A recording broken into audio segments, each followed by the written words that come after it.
பிரியமான இறை உறவுகளே, இந்த புதிய நாளிற்காக ஆண்டவரிடம் கொண்டாடுவோம். இன்றைய அந்த புதிய நாளிலே ஆண்டவர் எங்கள் ஒவ்வொருவரையும் ஆசீர்வதிக்க வேண்டும் என்று சொல்லி கொண்டாடுவோம். எங்கள் ஒவ்வொருவரையும் வழிநடத்த வேண்டும் என்று சொல்லி கொண்டாடுவோம்.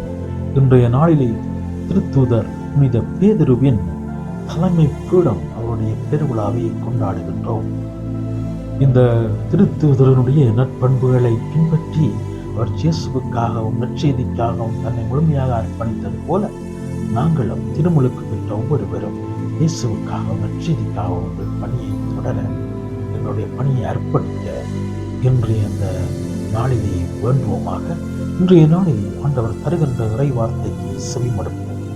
மத்தேயு நற்செய்தி அதிகாரம் 16 வசனங்கள் 13-19 முடிய. அக்காலத்தில் இயேசு பிலிப்பு செசாரியா பகுதிக்கு சென்றார். அவர் தம் சீடரை நோக்கி, மானிடன் மகன் யார் என்று மக்கள் சொல்லுகிறார்கள் என்று கேட்டார். அதற்கு அவர்கள், சிலர் திருமுழுக்கு யோவான் எனவும், வேறு சிலர் எலியா எனவும், மற்றும் சிலர் எரேமியா அல்லது புற இறைவாக்கினர்கள் ஒருவர் என்றும் சொல்லுகின்றனர் என்றார்கள். ஆனால் நீங்கள் நான் யார் என சொல்லுகிறீர்கள் என்று அவர் கேட்டார். சீமான் பேதுரு மறுமொழியாக, நீர் மெசியா வாழும் கடவுளின் மகன் என்று உரைத்தார். அதற்கு இயேசு, யோனாவின் மகனான சீமோனே, நீ பேறு பெற்றவர், ஏனெனில் எந்த மனிதரும் இதை உனக்கு வெளிப்படுத்தவில்லை, மாறாக முன்னலகத்தில் உள்ள என் தந்தையை வெளிப்படுத்தியுள்ளார். எனவே நான் உனக்கு கூறுகிறேன், பெயர் பேதுரு.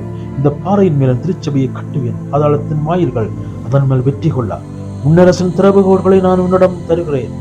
மண்ணுலகில் நீ தடை செய்வது விண்ணுலகிலும் தடை செய்யப்படும், மண்ணுலகில் நீ அனுமதிப்பது விண்ணுலகிலும் அனுமதிக்கப்படும் என்றார். வாழ்வு தரும் கிறிஸ்து இயேசுவின் நற்செய்தி. பிரியமானவர்களே, இன்றைய வார்த்தையினூடாக இயேசு தருகின்ற செய்தி, இயேசுவை இறைவாக்கினராக கண்டு வாழ்கிறோமா? இயேசுவின் மீது கொண்ட நம்பிக்கையின் காரணமாக அவரிடமிருந்து தலைமைத்துவத்தை பெற்றுக் கொண்ட ஒரு புனித பேதுரு. அவரது தலைமைத்துவம் ஒருங்கிணைக்கக்கூடிய தலைமைத்துவமாக விளங்கியது. தொடக்க திரு அவையில் பவுலும் பர்னபாவும் ஒரு குழுவாகவும், பெரிய யாக்கோப்பு அவரது ஆட்களும் வேறொரு குழுவாகவும் இயங்கதை நம்மால் பார்க்க முடிகின்றது. பவுல் நம்பிக்கையை தூக்கி பிடித்தார் என்றால், பெரிய யாக்கோப்பு நற்செயல்களை தூக்கி பிடித்தார். பவுல் கிறிஸ்துவால் மீட்கப்பட்டவர், யூத கட்டளையிலிருந்து முழுமையாக விடுதலை பெறுகிறார் என்று அறிவித்தார். பெரிய யாக்கோப்பு இயேசுவில் நம்பிக்கை கொண்டாலும் பழைய ஏற்பாட்டின் சில முறைமைகளையும் கட்டளைகளையும் கடைபிடிப்பது அவசியமானது என்பதை எடுத்துரைத்தார். இப்படிப்பட்ட தனித்தன்மை வாய்ந்த தனித்தனியாக செயல்பட்டு இரு குழுக்களையும் ஒருங்கிணைத்துக் கொண்டு சென்றவர் புனித பேதுரு. நாம் வாழும் இடத்தில் ஒற்றுமையின் கருவியாகவும் ஒருங்கிணைப்பின் மக்களாகவும் வாழ முயல்வோமாக. ஆமேன். கொண்டாடுவோம்.